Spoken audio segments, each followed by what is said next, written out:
When my millionaire husband's will was read, my daughter-in-law burst out laughing. "Forgery," she sneered. My son joined her, saying I could barely use email, let alone manage an estate. I said nothing, until the judge looked up, stunned. "It's really you!" They had no idea who I truly was. Before I begin the story, tell me, where are you listening from today? The courthouse smelled faintly of lemon polish and old paper, sharp, sterile, and cold. I adjusted the strap of my worn tote bag, the one Eldon bought me at a yard sale 15 years ago, back when we still laughed about sensible shoes and unsensible dreams. My shoes clicked on marble floors that made every step sound louder than I felt. "I'm Zora Ellison," I said under my breath, just to steady myself. 68, widow, and I still balance my checkbook to the penny. Valora Knox sat 2 rows ahead, chin tilted like she'd practiced that angle in a mirror. My son Dorian stared into his phone, pretending busyness. Trent Laughlin leaned in toward Valora and whispered something that made her smile, the kind of smile people give when they think you can't hear. "Bless their hearts," I murmured, and lifted my head higher. A woman my age learns that silence can be armor. The judge entered, Maris Darden, thin glasses, neutral tone, and everyone rose. The shuffle of shoes and papers filled the air. When she looked up, her gaze swept over the room and paused on me for just a breath. I caught the flicker, a question maybe, or curiosity. Then she moved on. I clasped my tote tighter. That's when I heard it, a low chuckle from the gallery, followed by the faint thud of an elbow against another's armrest. "Simple housewife," Trent muttered. The words reached me clean as daylight. My heart thudded, but I didn't look away. Instead, I inhaled through my nose, counted 4 beats, held 2, exhaled 6. That's what the wellness instructor at the senior center had taught us. Breathe before you believe. Valora's voice slid across the quiet. "She won't follow any of this." Trent smirked. "We'll make it simple." They thought they were whispering, but arrogance has a volume of its own. I met their laughter with stillness.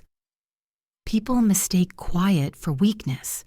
I've made that work in my favor before. When the clerk called our case, the sound bounced off marble like a bell. Trent strode forward with his briefcase. I followed slowly, heels firm, tote steady. "Petition for temporary restriction," he announced. "Possible forgery, cognitive decline."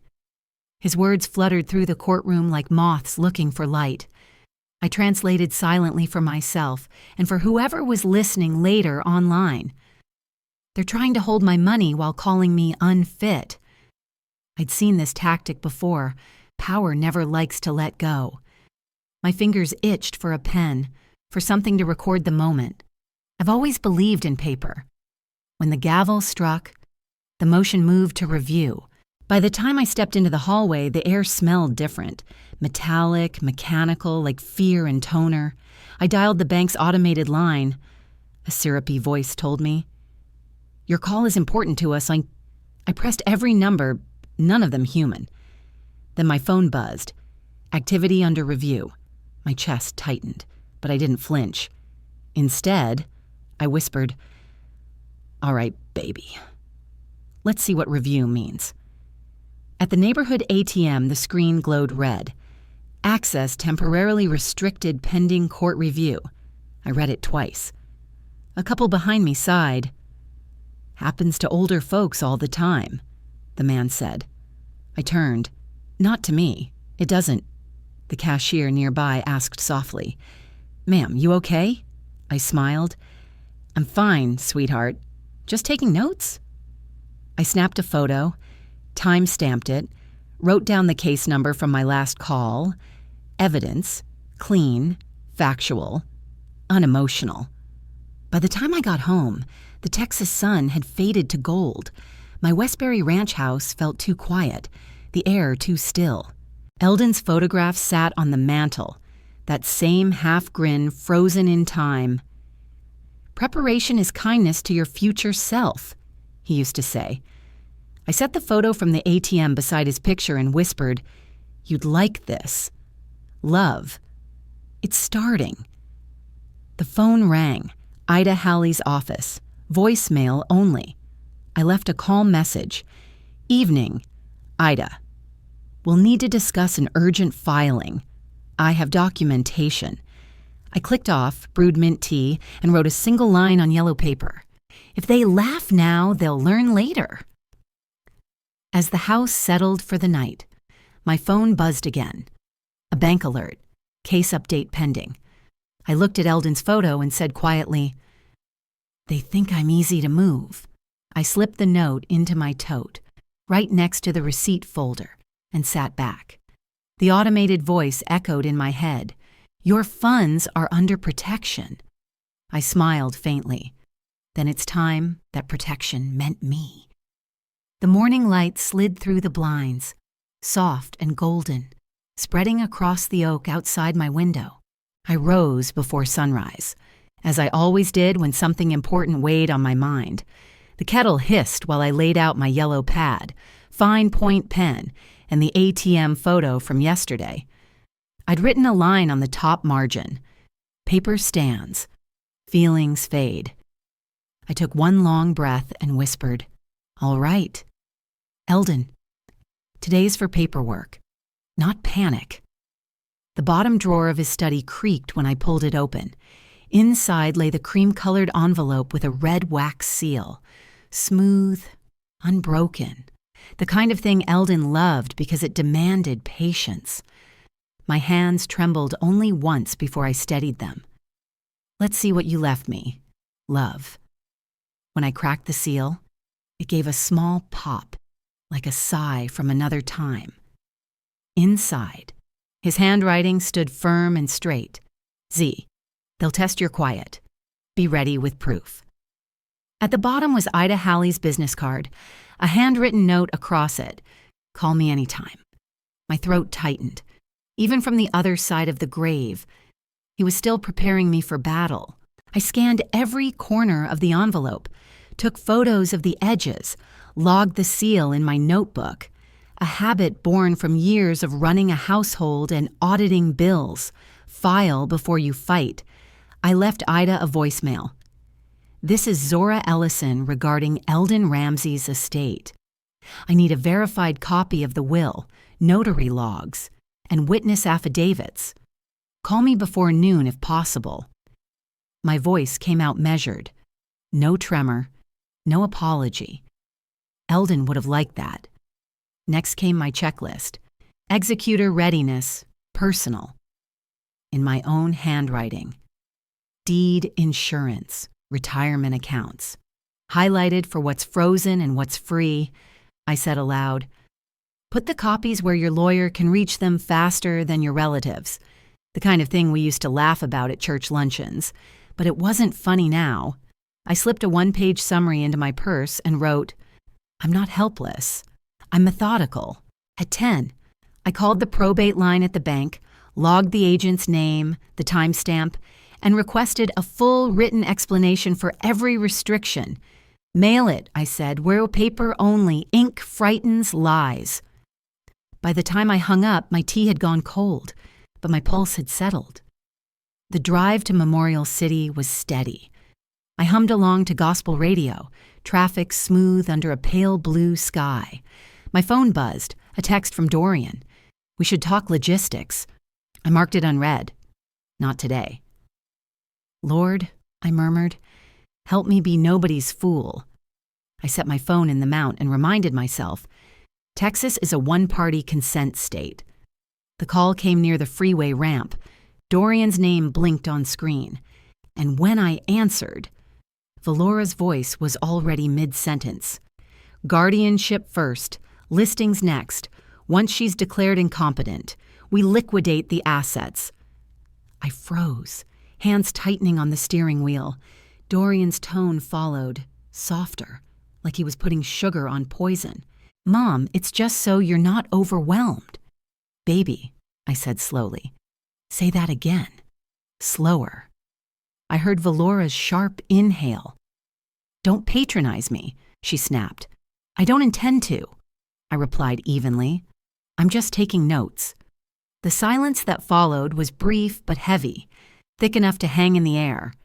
I ended the call with a calm. We'll let the court speak. At the next red light, I emailed myself the call log screenshot and created a new folder. Probate, audio, call 212-50421. My fingers didn't shake. They moved like they had a purpose. I recorded a short memo. Speakerphone, guardianship plan, assets mention. No adjectives, just facts. At Memorial City's garage, I met two of Valora's social friends. Bless your heart, one said, in that southern way that really means I smell trouble. I smiled. He raised me to be a steward, not a statue. She blinked, thrown off by my diction. I left them standing there, whispering.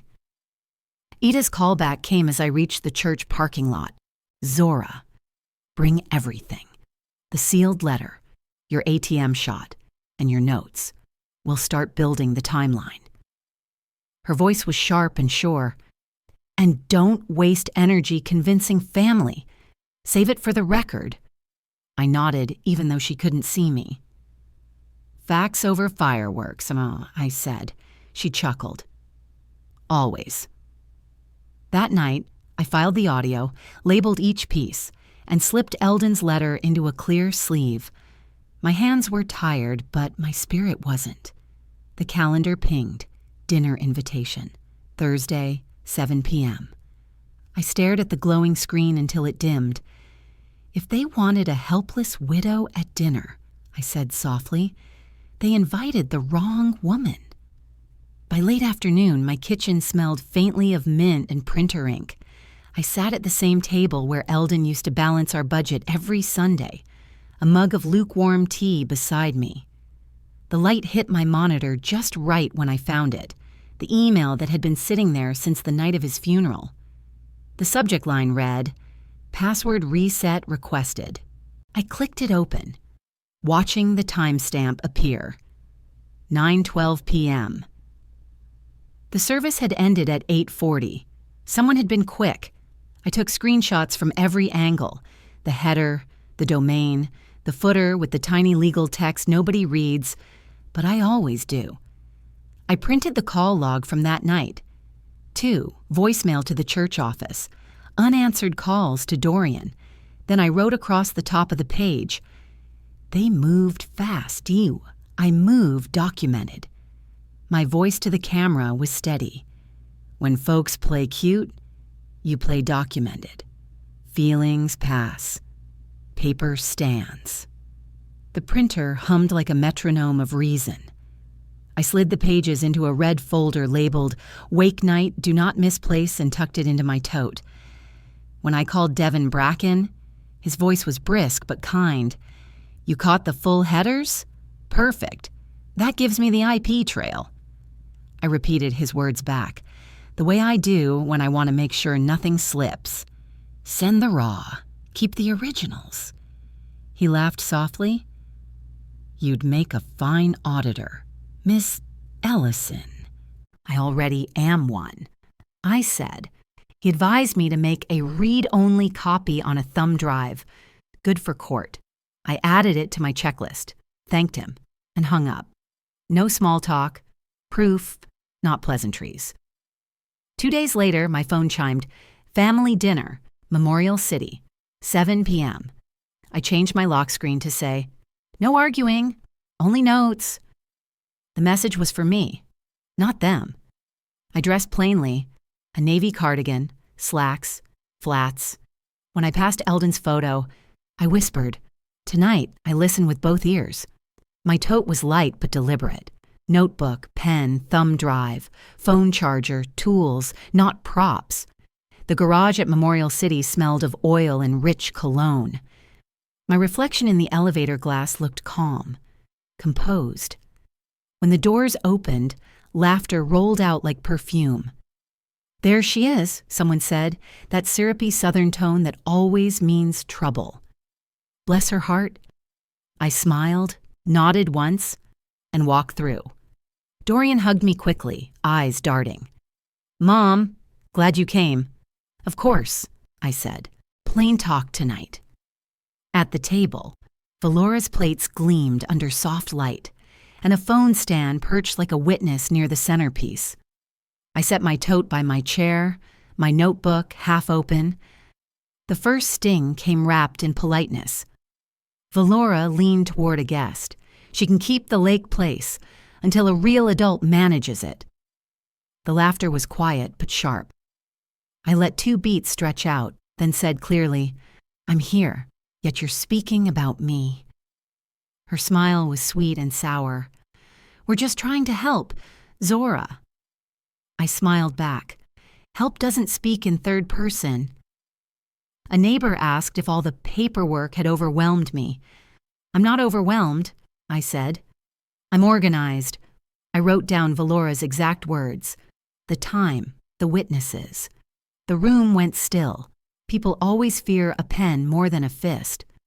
Then, blessed timing, Malis Crowder arrived, carrying peach cobbler and unspoken rescue. Evening, everyone, she said, eyes scanning the tension. I met her gaze, calm. Thank you for the cobbler, Malis. Normal words, restored air. I noted silently. Witness added. Energy cooled. Valora pushed once more, her tone sugar-coated. You sure you're handling everything okay? I smiled gently. Bills paid, receipts kept. I didn't feed her rumor. I starved it. I excused myself to the restroom, texted myself a quick note, quote captured, witness present, don't linger. Back at the table, I placed my napkin neatly beside my plate. Thank you for dinner, I said. I've got an early meeting. Dorian tried. Mom, but I squeezed his hand once.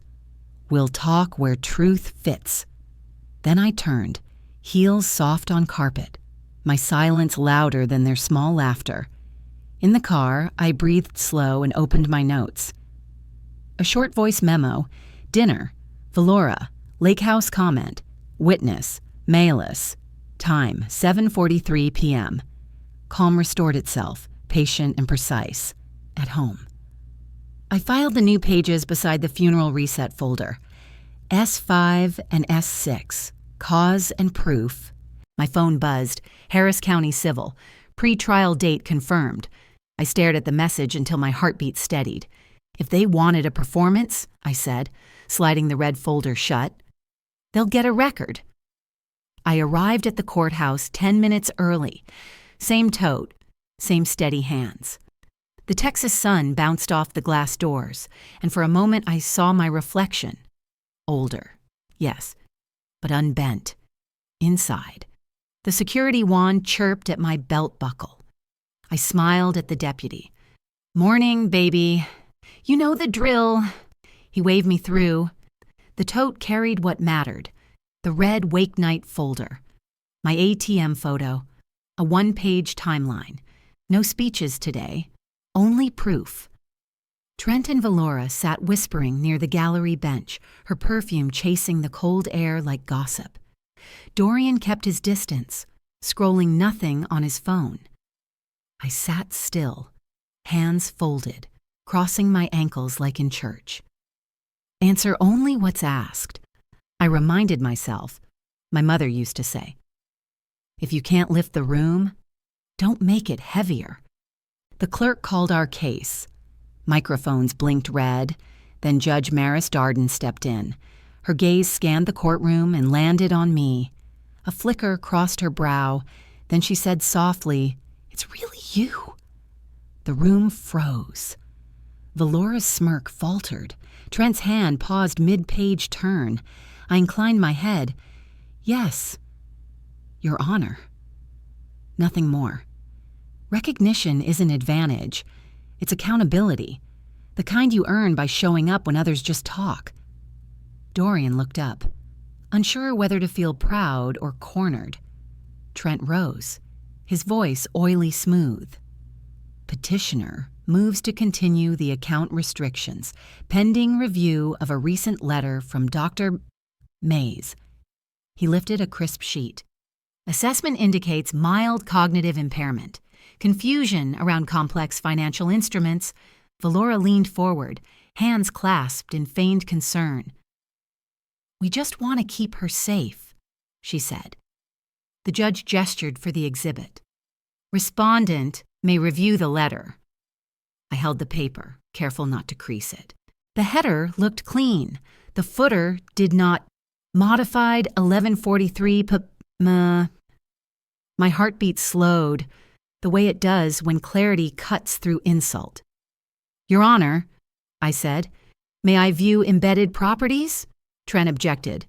The judge raised a brow. Briefly. The clerk projected the metadata. The screen showed it all. Last edited after clinic hours. No scan hash. Username tied to Valora's email alias. I didn't gloat. I narrated. No ink pressure. No physical signature. Likely copy-paste from a form. I looked straight ahead. A real doctor writes like a person. A fake letter prints like a form. The courtroom air thickened. The judge's voice turned cool. Discovery on the exhibit permitted? Trent's throat clicked. Dorian's pen rolled off the table. I kept my face neutral, though part of me wanted to say, Eldon taught me better than to blink first. When the recess bell rang, the hallway filled with perfume, leather shoes, and half-meant apologies. Valora approached first. "You're making this ugly." I met her eyes. Ugly started when you laughed. She blinked, the kind of blink that hides fear behind pride. Trent tried a new angle. "We're protecting the estate," I said evenly. "Protection without consent is control." Dorian whispered, "Mom, we can fix this." I touched his sleeve. "Not in a hallway." Then, softer, "I don't argue. I submit in writing." And I turned away. Back inside, the judge reviewed motions. I requested verification of notary logs, clinic communications, and a partial unfreeze for basic expenses. "Bills still come while feelings settle," I said. The judge nodded. "Limited unfreeze granted." Valora's jaw tightened. The narrative shifted out of her hands and into the record. When it was over, I stepped outside. The sunlight was merciless, honest, like the truth. I called Ida Halley. Metadata broke their letter. She exhaled, proud. "Good. Bring copies. We'll anchor it to Eldon's chain of custody." I texted Devin Bracken next. "Need PDF explainer. Plain English." 1 page. The courthouse door shut behind me with a hiss like punctuation. "When fear says shout," I murmured, "whisper to the record instead." At the bus stop, I checked my phone. A new alert blinked. Petitioner's Counsel of Record changed. I read the name, Gavin Berkson, and felt the shift, like a cold front rolling in. "All right then," I whispered. "We'll keep it plain." I added a new tab in my binder, titled it Berkson, Counter, zipped the tote, and smiled faintly. If they were bringing louder lawyers, I'd bring quieter facts. Ida Halley's office smelled of lemon polish and focus. I stepped inside with my red Wake Night folder, ATM photo, and Eldon's sealed letter prints. The receptionist offered water. I smiled. 2 paper clips instead. Ida rose from behind her desk, sharp navy suit. No pity in her handshake. "Let's pull the spine out of this file," she said. "That's lawyer talk I can respect." We built a list on her yellow pad. Notary logs, witness confirmations, Amasatitas camera footage, and a memo for Judge Darden. I slid over my timeline, every screenshot labeled. Ida nodded. "Chain of custody markers, clean." She typed fast, summoning an archive clerk. "We need the notary book for Eldon Ramsey. Date March 4th. The hallway to the archives smelled like paper and lemon oil, the scent of truth preserved. The ledger arrived with a gentle thump. "Here's your backbone," the clerk said. Ida traced the lines, signatures, seal numbers, ID verifications. Each matched Eldon's will to the minute. A monitor flickered on, surveillance footage showing us entering the office, sitting side by side. Eldon's voice carried faintly, "Page 1, page 2. That habit of his, counting aloud so nothing slipped by. I smiled. "That's him, right there." The clerk grinned. "Makes my job easy." Ida photographed every page with timestamp cards, then drafted an affidavit for the archive supervisor. I exhaled deeply. This is how truth holds, with stamps, not speeches. Ida dialed the witnesses from the ledger. Both remembered Eldon clearly, his steady voice, his calm precision. He was sharper than we were. One laughed. They agreed to sign brief affidavits. Ida said, "Short statements beat long stories." I texted Devin Bracken, "Will timing verified." He replied with a thumbs up and calendar link. "Concern without evidence is just a story," Ida said. "We bring evidence." I wrote it down. Across the street, over bitter black coffee. She quizzed me. "Explain chain of custody in your words." I said, "From the signer's hand to the court's eyes. No loose ends." She nodded. "Perfect. Judges love verbs. Signed, sealed, stored." I scribbled that, too. She warned me, "Don't post anything online. My proof belongs to the record, not to Facebook." I said, "Back upstairs." She pulled out a tan envelope labeled Executor Training, Zora. Inside was Eldon's handwriting. He'd prepared a checklist months before his final hospital stay. Inventory assets, freeze where needed, pay funeral costs, keep receipts, never sign under pressure. I opened my tote and laid out my own list. Same lines, same order. Ada smiled. "He trained you well." I felt my throat tighten, but stayed steady. He believed preparation was love. We added a declaration.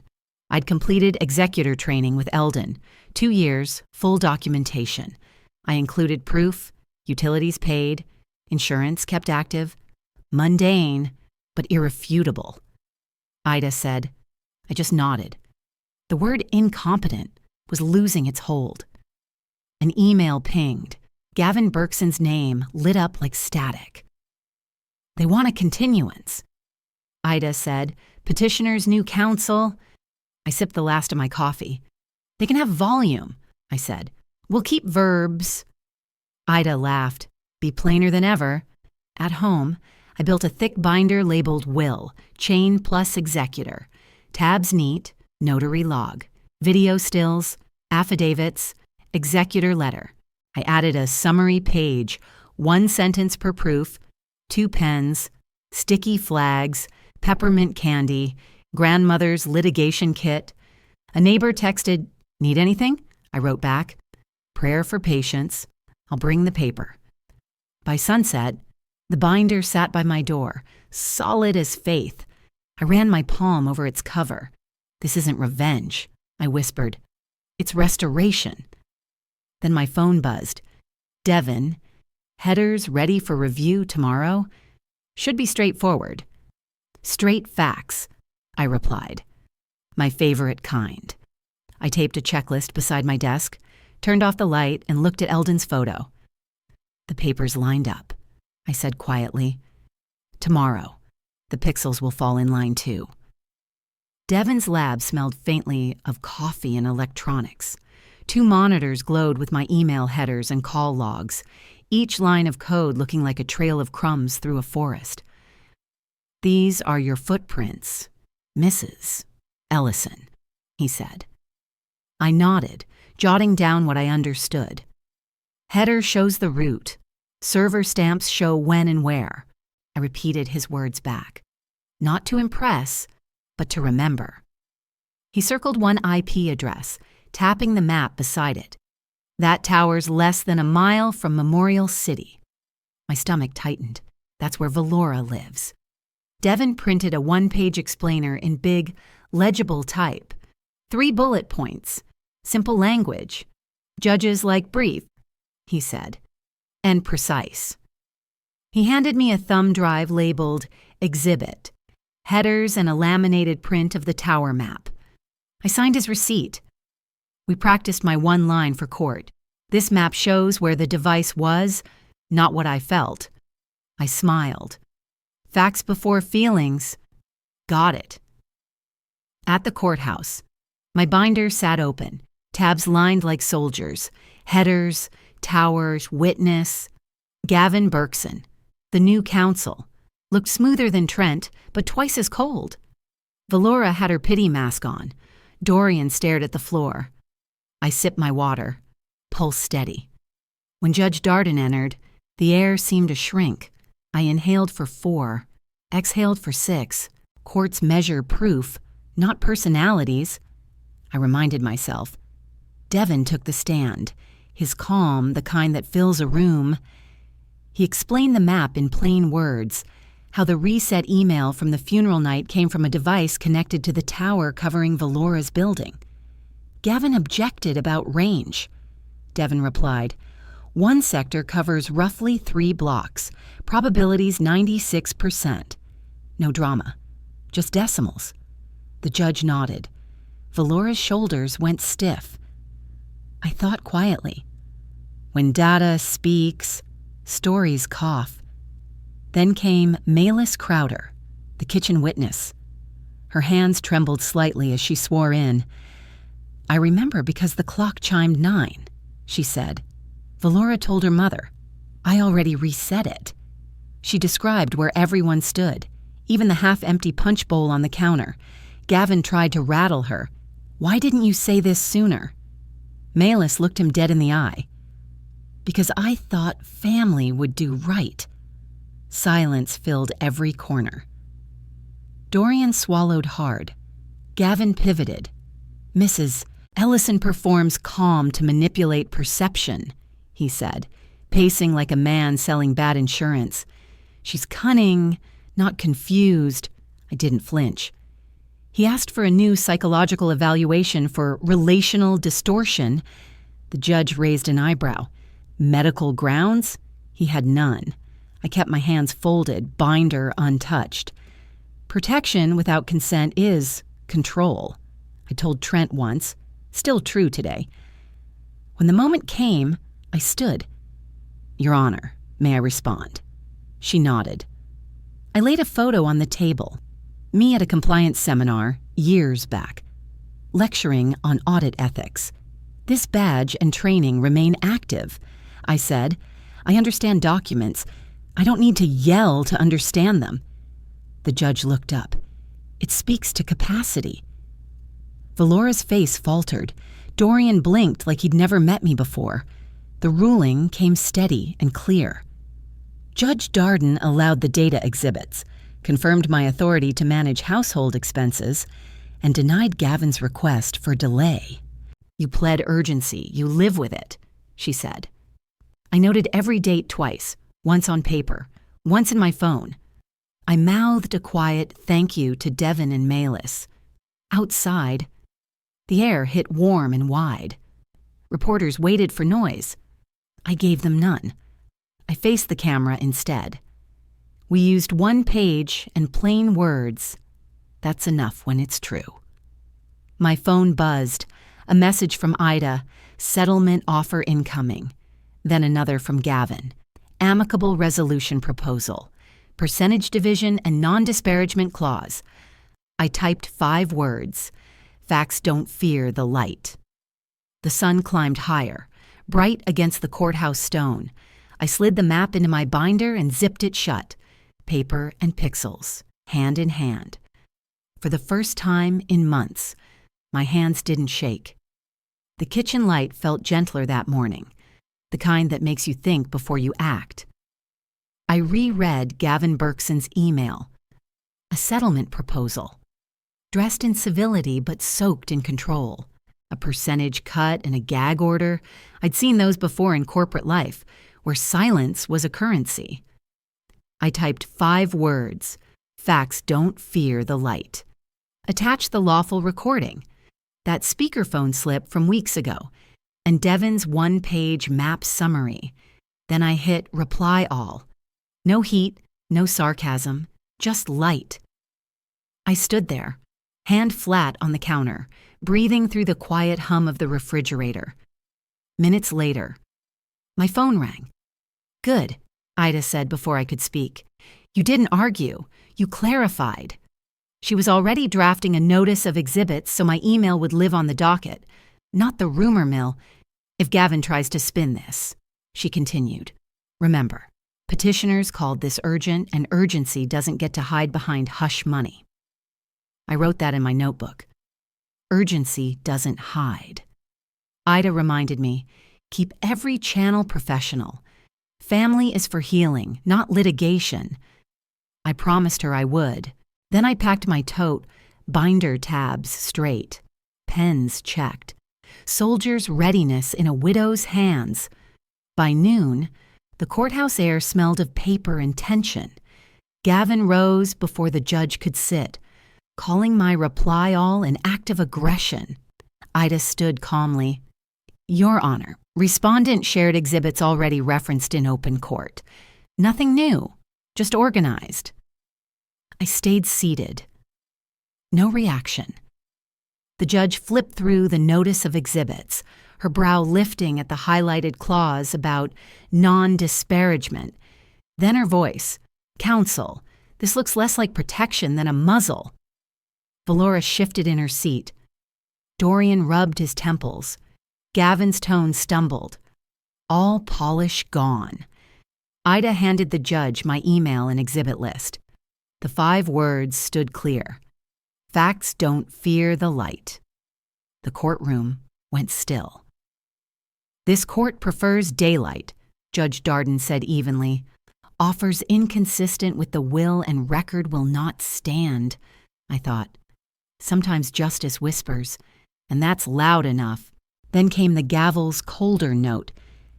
Petitioners, the judge said. You froze this widow's accounts, then tried to buy her silence. That's not advocacy. That's abuse of process. She ordered a show cause hearing on the fabricated clinic letter and warned of sanctions if tampering proved true. The estate must function, she added, granting me full control of my accounts. The clerk scribbled. The sound was almost musical. When court adjourned, I stepped outside. No reporters, just the hum of passing cars. My phone buzzed. A PR partner of Valora's announcing a pause pending case outcome. I didn't gloat. I just forwarded it to Ida, adding, for the record, Devin texted, check some archive done. I replied, thank you. Quiet heroes matter. In the parking garage. Dorian found me. Mom, she's not evil. She's scared. His voice cracked. I met his eyes. Fear doesn't get to forge. He flinched. Can't we fix it privately? I shook my head. We finish where it started, on the record. His shoulders fell, and for the first time, I saw the boy I raised under the man he became. After court, I said softly. Come for coffee. I'll show you what probate really means. At Ida's office, we tallied costs, the freeze, document retrieval, Devin's time. If sanctions hit, we're ready, Ida said. She issued subpoenas for the clinic custodian and digital metadata trail. They'll claim spoliation, she warned. We'll respond with proof. She closed the folder, smiling faintly. No victory laps. Zora, just truth walking straight. That evening, I brewed tea, the good kind Eldon used to save for Fridays. A text blinked. Valora. You ruined my career? I didn't reply. Silence. When chosen is its own sentence. I sent Dorian a list of estate basics instead. Added a note. Learn the language before you live it. I opened my account, scheduled payments, and moved a donation to Legal Aid Houston. Small, but clean. I wrote a single line on a page taped inside my pantry. What I'll do with peace. Garden. Volunteer clinic. Galveston weekend. My version of moving on. Then Ida texted, process server en route to condo. I imagined the knock on Valora's door. The light ring still warm, her face catching up with consequence. May the truth be heavy enough to teach, I whispered. The kettle clicked off. I poured my tea. Steady hands. Quiet heart. The courthouse was colder than usual that morning. I sat beside Ida Halley, my binder lined like armor. Headers. Tower. Executor. Clinic. Across the aisle, Gavin Berkson's jaw was tight enough to crack glass. Valora sat 2 seats behind him. No makeup, no camera light. Just silence. Dorian was there too, eyes fixed on the floor. Judge Maris Darden reviewed the docket. Device imaging complete, clinic custodian sworn, all exhibits pre-labeled. I folded my hands. Today, I don't persuade, I whispered to myself. I present. Ida squeezed my hand once. The clerk called the first witness. The air in that room shifted, quiet as a chapel before prayer. The forensic tech took the stand, methodical as sunrise. He displayed a clean audit log, timestamps, IP routes, device hash. The reset originated from Miss Knox's building Wi-Fi at 8:47 p.m., he said. Gavin tried to press him about signal drift. The tech replied, calm and exact. Margin doesn't move this dot outside her building. He didn't need theatrics. Numbers did the talking. On the screen, the map Devin built glowed faint blue. I felt my breath slow. Dorian covered his mouth. Valora stared forward like she'd rehearsed this silence. I thought, that's the sound of rumor running out of road. Next came the clinic custodian, gray cardigan, straight spine. She confirmed no fitness letter was ever issued. The watermark's missing. The timestamp shows edits after office hours. The judge leaned in. So, the document is inauthentic. That word landed hard, clean. I wrote 2 words in my notebook. No pity. When truth finally sits down, sympathy leaves the room. Then the verdict came swift as wind. Petition dismissed with prejudice, Judge Darden announced. Full control of estate restored to Mrs. Ellison. All holds lifted. She ordered reimbursement of my legal costs and opened a sanctions review for the false document. Her gavel struck once, crisp and final. For the first time in months, my shoulders dropped. I stood, nodded to the bench, and felt my pulse steady, relief without celebration. In the hallway, Gavin muttered about an appeal. Ida replied, "You'll need a record, not adjectives." A deputy handed Valora the sanctions notice. Dorian walked toward me, hesitant. "Mom," he said softly. "I'm sorry." I nodded. "I wanted your honesty more than your help." He asked, "What do I do now?" I told him, "Tell the truth, in full sentences." The line between us softened, not erased. At the bank that afternoon, I reactivated payments, unfroze utilities, and signed a directive creating Eldon's legal aid fund for widows needing counsel. I revised my will. No discretionary gifts for those who sought control without cause. Education funds redirected to grandchildren. "Love doesn't need applause," I murmured. Devin archived our files. Ida stored sealed copies for 5 years.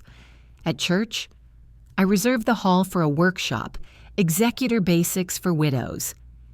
10 seats, first Saturday next month. It felt right. Passing tools instead of grudges. When I got home, I brewed tea and placed the court's minute order beside Eldon's photo. "You taught me steady," I whispered. I texted Dorian a coffee date and blocked Valora's number. Compassion stays, contact doesn't. I taped a list inside my pantry. What peace does. Pay bills, plant tomatoes, teach widows, walk at sunrise. Simple things, solid ground. That evening, I recorded a short video for my small channel. Don't scream your truth, I said. Document it. Courts hear paper. I held up my binder, not a victory trophy, just a map of survival. When they try to make you small, I added, get precise, not loud. I closed it, turned off the camera, and looked out my kitchen window where spring light touched the fence line. My phone buzzed. Ida's text, sanctions hearing scheduled, restitution pending. I smiled, small and private. Justice had finally found its quiet form. Tomorrow, I'd start preparing the workshop. There were more women to teach, one still learning that silence and strength can share the same voice. That night, as I locked the binder and turned off the light, a faint envelope slid under my door. No return address, just my name in Dorian's handwriting. Inside was a single photo, Valora, standing outside the courthouse, talking to a man I hadn't seen in years. My breath caught. Why him?